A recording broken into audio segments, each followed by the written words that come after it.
शुभ सकाळ। आज हेउची डिसेम्बर 22 रविवार। आजिर किछि गुरुत्वपूर्ण खबर आसीछि। खबर जानंतु। प्रथम खबर आज कमिब वर्षा। द्वितीय खबर 18 रु पक्षी गणना। तापरे सरकारी शिक्षकों को ट्यूशन मना। धान नष्ट हेले मिलिबो क्षतिपूरण।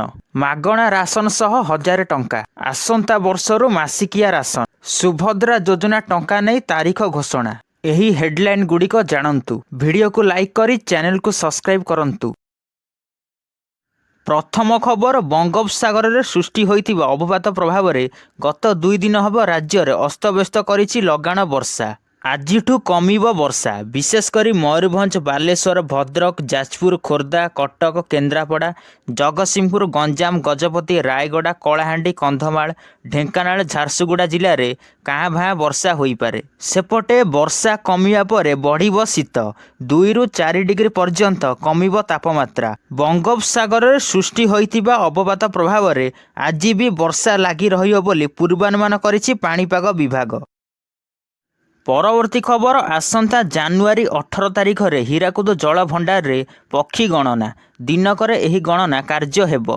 जल भंडार 500 वर्ग किलोमीटर रे पक्षी गणना हेबो। एने हीराकुद वन्यप्राणी डिविजन डीएफओ अंशु प्रज्ञा दास सूचना देइछंती। परवर्ती खबर सरकारी स्कूल रो शिक्षक शिक्षयित्री पई जारी होईची कटकणा। एणिकी प्राइवेट कोचिंग सेंटर रे पाठ पढ़ाई पारिबे नाही सरकारी शिक्षक। एने कटकणा लागू हेबा परे शिक्षा विभागर कड़ा नजर रहिछि। नियमर खिलाफ हेले कड़ा कार्यानुष्ठान ग्रहण कराजियो बोली कहिछि शिक्षा विभाग। अनेक समय रे स्कूल रे ड्यूटी सारी प्राइवेट कोचिंग सेंटर रे मध्य पाठ पढ़ाई थांती शिक्षक शिक्षयित्री। क्लास रे अधिक छात्र छात्री मध्य शिक्षक निज दायित्व ठीक भाव में तुलाई पारु नाहांती। तेणु प्राइवेट ट्यूशन रो सहारा नेउथांती छात्र छात्री। परवर्ती खबर एणिके राशन कार्ड धारी को 1000 टंका नगद राशि मिलिबो। भारत सरकार को एही नुआ योजना रे जदि आवेदन करि नाहांती तेबे तुरंत आवेदन प्रक्रिया रे भाग नियंतु। वर्तमान भारत सरकार एक नुआ योजना आरंभ करिबाकू जाउछंती। एथिरे राशन सह मासिक 1000 टंका प्रदान करा जिवो। नुआ वर्ष जानुआरी मासरू एही योजना लागू करा जिवो। एथिपई जेउ लोके एपर्यंत केवाईसी आवेदन प्रक्रिया रे भाग नै नाहांती सेमाने खूब शीघ्र आवेदन करंतु। एथिपई डिसेम्बर 30 2024 तारिख आवेदन पाई शेष तारीख भावे रखा जाइछि। जेउ माने एही अवधि मध्य केवाईसी आवेदन न करंती सेमाने नुआ वर्षरू राशन नेबारू वंचित हेबे। परवर्ती खबर वर्षा को नहीं एबे राज्यर चाषी भाई मध्य फसल हानि को नहीं आशंका देखिबाकू मिलिछि। तेबे गोटिए पटे वर्षा को नहीं चाषी माने आशंका घेर रही बेले अन्यपटे राज्य सरकार एक बड़ घोषणा करिसंती।